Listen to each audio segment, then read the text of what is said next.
I paid for my husband Thailand trip and wanted to go with him, but he went alone. I got to know later that he had taken his app with him. I never imagined I'd be sharing my story here, but I'm at a loss and could really use some advice. I'm 32 years old, and I've been married to my husband, Tom, 35, for 7 years. We met in college, became friends, and started dating in our senior year. Tom was always the adventurous one, while I was more of a homebody. I thought we balanced each other out perfectly. He'd encourage me to step out of my comfort zone, and I'd provide the stability he needed to pursue his dreams. When we got married, we talked about traveling the world together. Thailand was always at the top of our list. We'd spend hours planning our dream trip, imagining ourselves exploring ancient temples, lounging on pristine beaches, and immersing ourselves in the vibrant culture. For the past year, I've been secretly planning a surprise trip to Thailand for Tom's 35th birthday. I wanted to make it extra special, so I worked overtime, picked up freelance gigs, and even sold some of my jewelry to afford this 2-week vacation.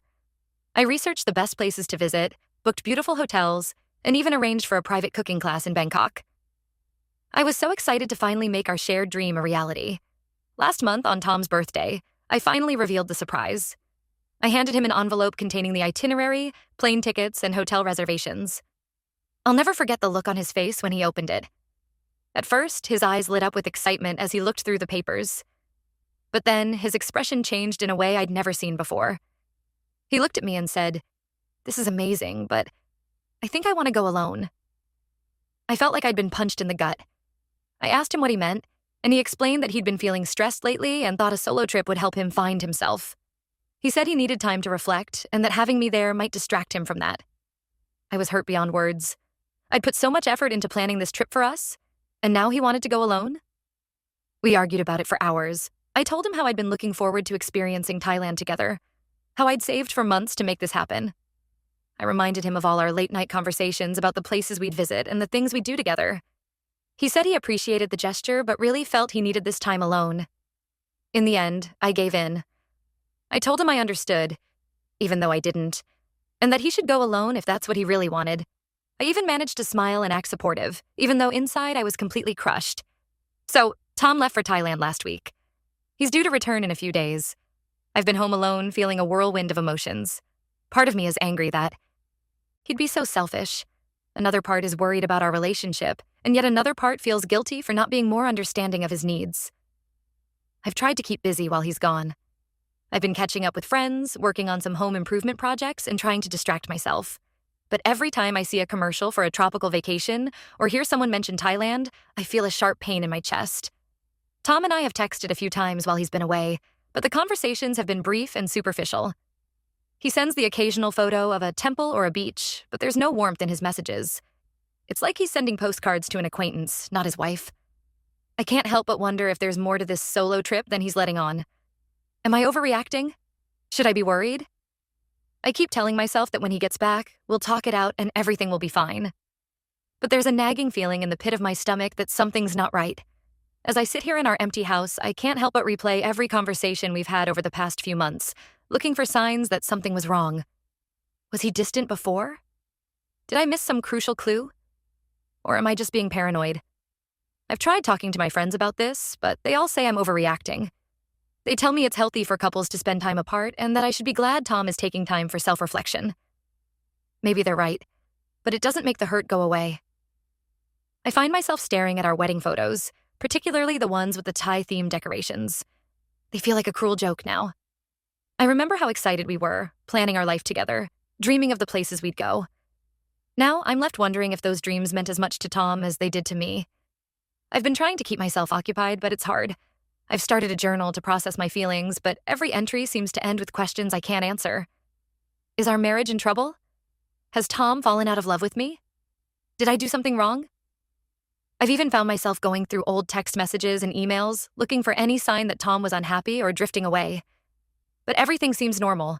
We were planning date nights, talking about starting a family, discussing our future. How did we go from that to him wanting to take our dream vacation alone? The house feels so empty without him. I find myself avoiding certain rooms, his office where we used to sit and plan our travels, or the living room where we'd curl up and watch travel documentaries about Thailand. Even cooking has become a chore, as it reminds me of all the Thai recipes we wanted to try together. I've thought about calling him, asking him to come home early, but I don't want to seem needy or controlling.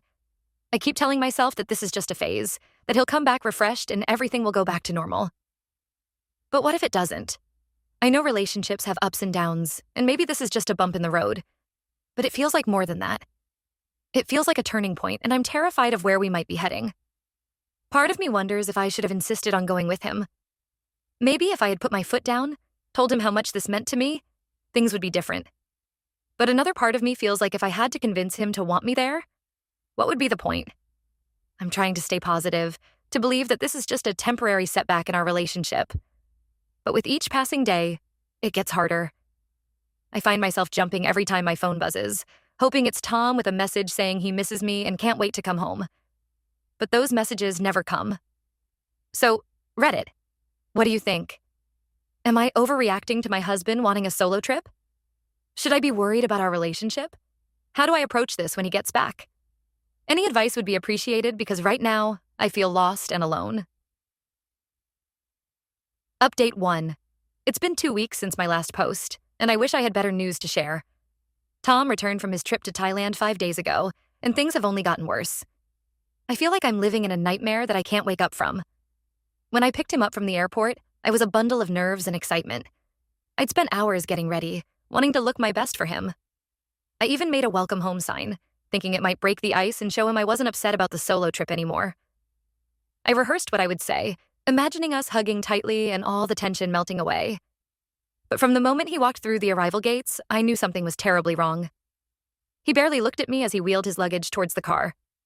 When I tried to hug him, he gave me an awkward pat on the back, like I was some distant relative he was obligated to greet. My heart sank as I realized my imagined reunion was far from reality. The drive home was excruciating. I tried to start conversations, asking about his trip, the places he'd seen, the food he'd eaten. His responses were monosyllabic at best. He looked out the window most of the time, seemingly lost in thought. I found myself filling the silence with nervous chatter, talking about anything and everything just to avoid the deafening quiet. At home, things didn't improve. Tom unpacked quickly and said he was jet-lagged. He went to bed early that night, leaving me alone in the living room, staring. At the Thai souvenirs he'd brought back, a small wooden elephant and a bag of spices. Somehow, these trinkets felt like a mockery of the trip we were supposed to take together. I sat there for hours, turning the wooden elephant over in my hands, wondering how something so small could represent such a huge chasm in our relationship. Over the next few days, I tried everything to reconnect with him. I cooked his favorite meals, suggested we watch movies together, even tried to initiate intimacy. But Tom remained distant. He spent most of his time in his home office, saying he had work to catch up on. When we did share a space, it felt like we were strangers. The easy companionship we once had was gone, replaced by an awkward tension that seemed to fill every room. One night, I decided to make a last-ditch effort. I dressed up in some new lingerie I'd bought while he was away. I thought maybe a bit of romance would help bridge the gap between us. I took a deep breath, gathered my courage, and walked into his office. But when I entered, he barely looked up from his computer. "Not now," he said. "I'm busy." I felt humiliated and rejected. I retreated to our bedroom, changed back into my regular clothes, and cried myself to sleep. That's when I knew I had to find out what was really going on. It wasn't just post-vacation blues or jet lag. Something had fundamentally changed, and I was determined to find out what it was. While Tom was in the shower the next morning, I did something I'm not proud of. I checked his emails. I know it's a violation of privacy, but I was desperate for answers. My hands shook as I logged into his account, part of me hoping I wouldn't find anything, another part needing to know the truth. What I found shattered my world. There were emails between Tom and his coworker, Sarah. Emails filled with intimate details of their time together in Thailand. Pictures of them on beaches, in hotel rooms, at romantic dinners. And the final nail in the coffin, e-bills from hotels they'd stayed at together. My husband hadn't gone to Thailand alone. He'd gone with another woman. I felt like I was going to be sick. My hands shook as I scrolled through email after email, each one worse than the last. They'd been planning this for months right under my nose. The solo trip was just a cover for their affair. When Tom came out of the shower, I confronted him. I showed him the emails, the pictures, the hotel bills. At first, he tried to deny it, but faced with the evidence, he finally admitted the truth. He said he'd been unhappy for a while, but didn't know how to tell me. He claimed he and Sarah had grown close at work and that the trip just happened. He even had the audacity to thank me for planning the trip, saying it gave him the opportunity to figure things out. I was livid. I screamed. I cried. I threw things. All the hurt and confusion of the past weeks came pouring out. Tom just stood there, looking guilty but not particularly remorseful. His lack of emotion only fueled my anger. I demanded explanations, apologies, anything to make sense of this betrayal. But Tom seemed to have shut down, offering only weak excuses and half-hearted apologies. In that moment, I knew I couldn't stay in that house with him. I packed a bag, my hands shaking so badly I could barely zip it closed. Tom watched me silently, not even trying to stop me. As I walked out the door, I turned to look at him one last time. The man standing there was a stranger to me. I drove to my mom's place in a daze, tears blurring my vision. When I arrived, my mom took one look at me and enveloped me in a hug. I broke down completely, sobbing into her shoulder like a child. Through my tears, I managed to tell her what had happened. She listened, held me, and assured me that I could stay with her as long as I needed. That's where I am now, trying to process everything that's happened. I feel like such a fool. I spent months planning and saving for a trip that became the vehicle for my husband's infidelity. Every time I close my eyes, I see those pictures of them together, smiling and happy while I was at home, worried and alone. The past few days have been a blur of tears, anger, and disbelief. I've barely eaten or slept. My mom has been amazing, taking care of me and giving me space when I need it. My friends have rallied around me, offering support and distraction. But despite their efforts, I feel utterly alone. I keep replaying every moment of our relationship in my head, wondering if there were signs I missed. Was he always unhappy? Did I do something to drive him away? The rational part of me knows this isn't my fault, but the emotional part can't help but wonder. I don't know what happens next. I'm hurt, angry, and completely lost. The future I thought I had has been ripped away, and I'm left trying to figure out how to move forward. How do I even begin to rebuild my life? Has anyone else been through something similar? Any advice would be appreciated because right now, I feel like my entire world has fallen apart. Update 2. It's been 6 months since my last update, and I wanted to share where things stand now. First, I want to thank everyone for their support and advice during what has been the most challenging period of my life. Your words of encouragement and shared experiences have been a lifeline during my darkest moments. After discovering Tom's affair, I stayed at my mom's place for about a month. During that time, I went through a roller coaster of emotions, anger, sadness, self-doubt, and everything in between. There were days when I couldn't get out of bed, when the weight of betrayal felt so heavy I could barely breathe. There were nights when sleep eluded me, my mind replaying every moment of our relationship, searching for clues I might have missed. But with the unwavering support of my family and friends, I slowly began to heal. My mom was my rock, always there with a hug, a cup of tea, or just a silent presence when words failed. My friends rallied around me, providing distractions when I needed them and a listening ear when I needed to vent. I also sought professional help. My therapist has been instrumental in helping me process my emotions and rebuild my self-esteem. She helped me realize that Tom's actions were a reflection of his character, not my worth. Through our sessions, I've started to understand that I am not responsible for his choices, and that I deserve better than what he gave me. As for Tom, he tried to contact me multiple times during that first month. His messages ranged from apologetic to defensive to downright manipulative. One day he'd beg for forgiveness, promising to change and make things right. The next, he'd try to blame me for his actions, citing perceived neglect or incompatibility. I maintained minimal contact, only discussing practical matters through my lawyer. It was hard, especially in moments of weakness when a part of me wanted to believe his promises, but I knew I had to stay strong. Yes, I decided to file for divorce. It wasn't an easy decision, and it felt like admitting defeat at first. But as I worked through my feelings in therapy, I realized that staying with Tom would mean living with constant suspicion and resentment. The thought of trying to rebuild trust with him exhausted me. I realized I deserved better than to spend the rest of my life wondering if he was being faithful. The divorce process was long and often painful. Tom initially tried to contest it, claiming he'd made a mistake and wanted to work things out. But I stood firm. With the help of my lawyer, we negotiated a settlement. There were moments during the negotiations when the reality of what was happening hit me hard. Dividing up our shared life felt surreal, like I was watching it happen to someone else. In the end, I received half of our marital assets as alimony. This included our house, which Tom agreed to let me keep. It was a bittersweet victory. While I was relieved to have financial security, each negotiation felt like putting a price tag on our failed marriage. There were times when I wondered if it was worth the fight. if it would be easier to just walk away with nothing. But my support system reminded me that I deserved my fair share of what we had built together. Moving back into our, now my, house was harder than I expected. Every room held memories, both good and bad. The first night back, I sat on the floor of our bedroom and cried, overwhelmed by the emptiness. But slowly, I've been reclaiming the space. I've been redecorating, trying to make it feel like my own. I painted the walls, bought new furniture, and rearranged everything. It's helping, but there are still moments when I expect to see Tom walk through the door. As for my career, I threw myself into my work. The long hours I used to put in saving for the Thailand trip are now dedicated to advancing my career. I've taken on new projects, volunteered for additional responsibilities, and really focused on professional growth. My efforts paid off. I recently received a promotion, which has been a much-needed boost to my confidence. It's reminded me that I'm capable and valuable, both professionally and personally. I've also been focusing on self-care and personal growth. I've taken up yoga, which has been incredibly helpful in managing stress and reconnecting with my body.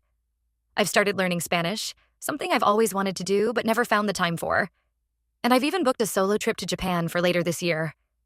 It's my way of reclaiming the joy of travel that Tom's betrayal had tainted.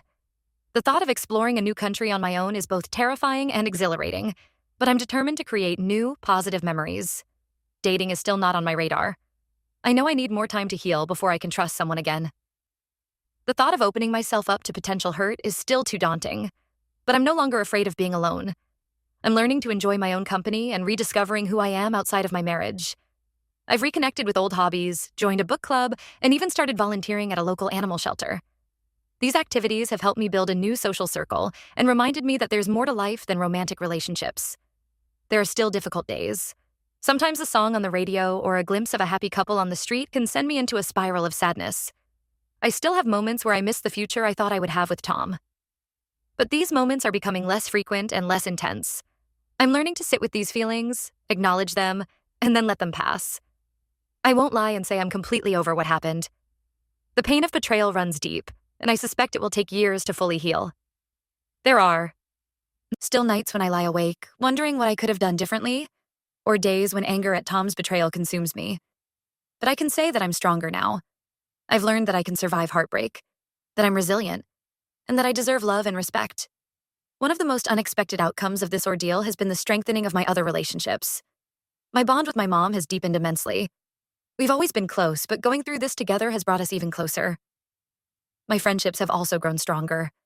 The friends who stood by me during my darkest moments have become like family. I've also learned a lot about forgiveness, not for Tom's sake, but for my own.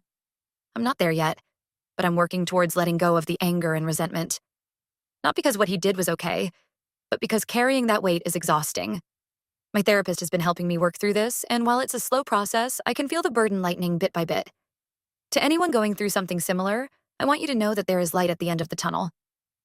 It may not feel like it now, but you will get through this. Surround yourself with supportive people. Seek professional help if you need it, and be kind to yourself. Healing isn't linear. There will be good days and bad days, and that's okay. Trust in your own strength and resilience. As for me, I'm taking life one day at a time.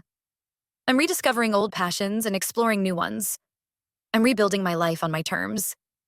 And while I don't know what the future holds, I'm cautiously optimistic. I may have lost the life I thought I would have, but I'm excited about the possibilities that lie ahead. There are still moments when I look at that wooden elephant Tom brought back from Thailand. It sits on my bookshelf, a reminder of everything that happened. But instead of feeling pain when I see it, I now feel a sense of pride in how far I've come. It's a symbol not of betrayal, but of my own strength and resilience. I know the road ahead won't always be easy. There will be more challenges, more moments of doubt, more hurdles to overcome. But I also know that I have the strength to face whatever comes my way. I'm not the same person I was when I wrote that first post 6 months ago. I'm stronger, wiser, and more self-aware. Thank you again, Reddit, for being there during the darkest period of my life. Your support and advice have meant more than you know. Here's to new beginnings, to healing, and to the endless possibilities that lie ahead. Here's to building a life filled with self-love, authentic relationships, and genuine happiness. The journey isn't over, but I'm ready for whatever comes next.